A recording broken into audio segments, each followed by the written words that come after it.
Hello, friends, and welcome back to Malicious Compliance Stories. Today's first story is a wild ride into the world of calendar chaos, vacation stress, and one employee's desperate attempt to save a customer money. But before we begin, best way to support our channel is to leave comments, like, and subscribe with the turned-on bell so you don't miss the new video every single day. Here we go. You want to pay extra? For less time? I work at a pawn shop. The loans are 60 days with a 30-day grace period, so 90 initially. Renewals get you 60 days from the date of renewal. It's not tacked on to the end date. We even work with people if they need extra time. This customer is also a regular, so she knows how this all works and likes us. The customer is going on vacation middle of June and should be back by the end of June. But there's a chance she might be delayed and go past the due date.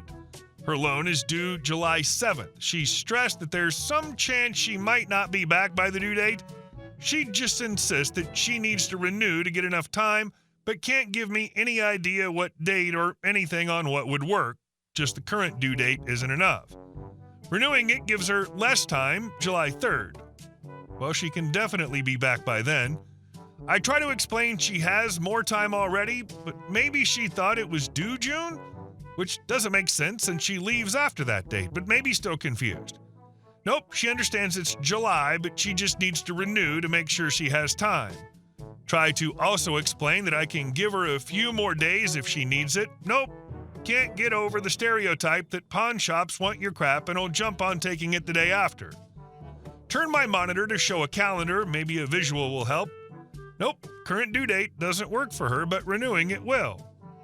All right, you want to pay for a renewal and have until July 3rd? Yes. Fine. When I handed her the contract, she asked the due date. Phew, I'll definitely be back by the 2nd, so now I have enough time. Head desk, this is also the first time she said anything definitive about her return date too. Enjoy paying twice for your loan. I spent 30 minutes trying to help her not spend extra money. Pawning something to go on vacation? Someone has some messed up priorities. And our second story.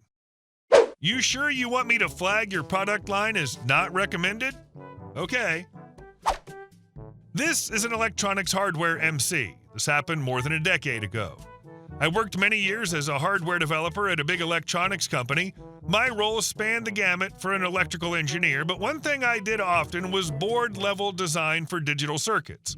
This involves designing in microcontrollers, FPGAs, ASICs, RAM, all the various power supplies necessary to provide the correct voltages to run these components.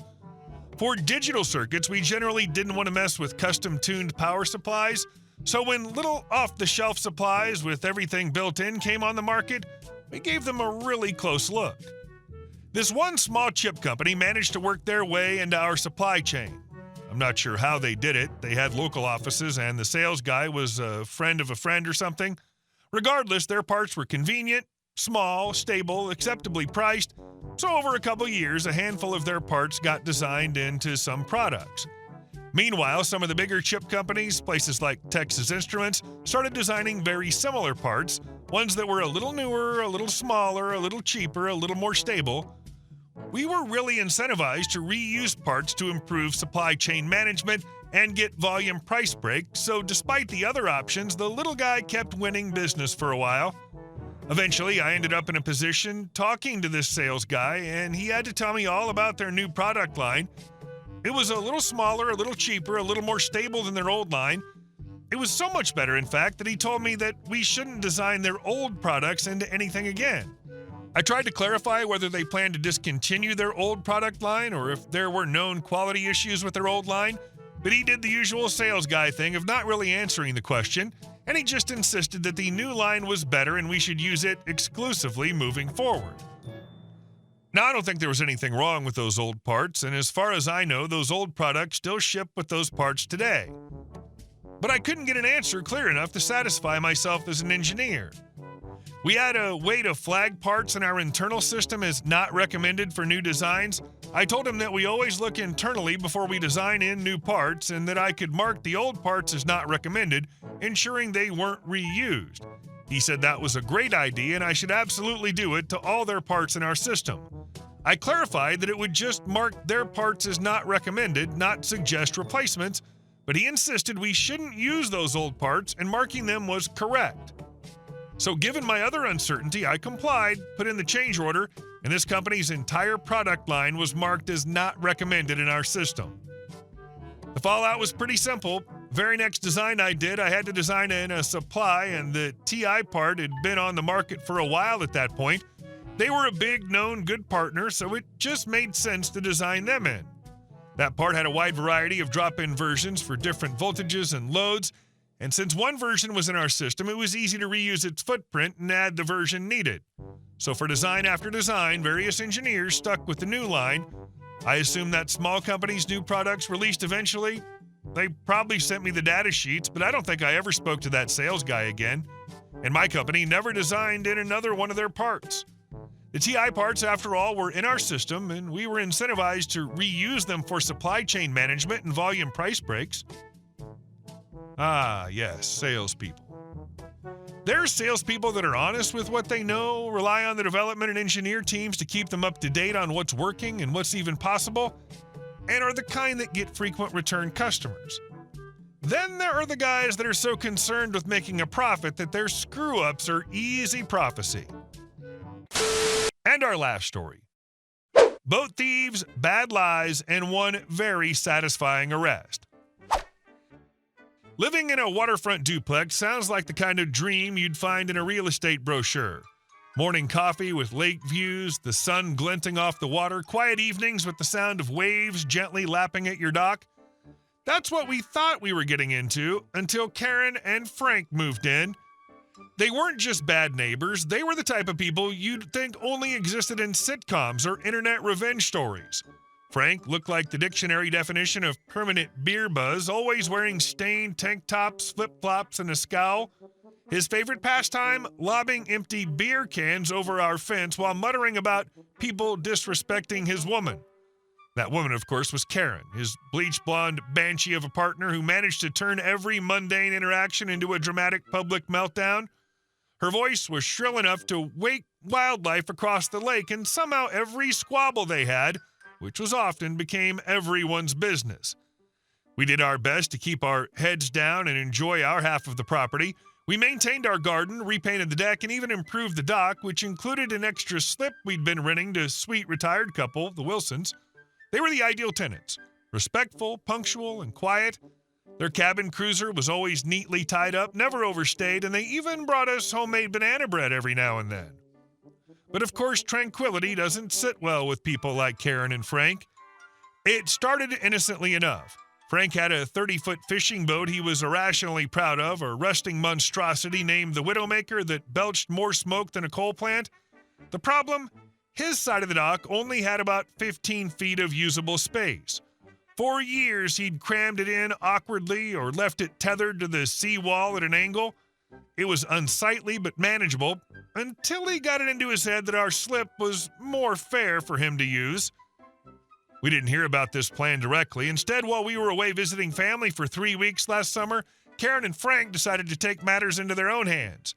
They marched down to the dock, found the Wilsons enjoying the afternoon breeze, and introduced themselves as the owners.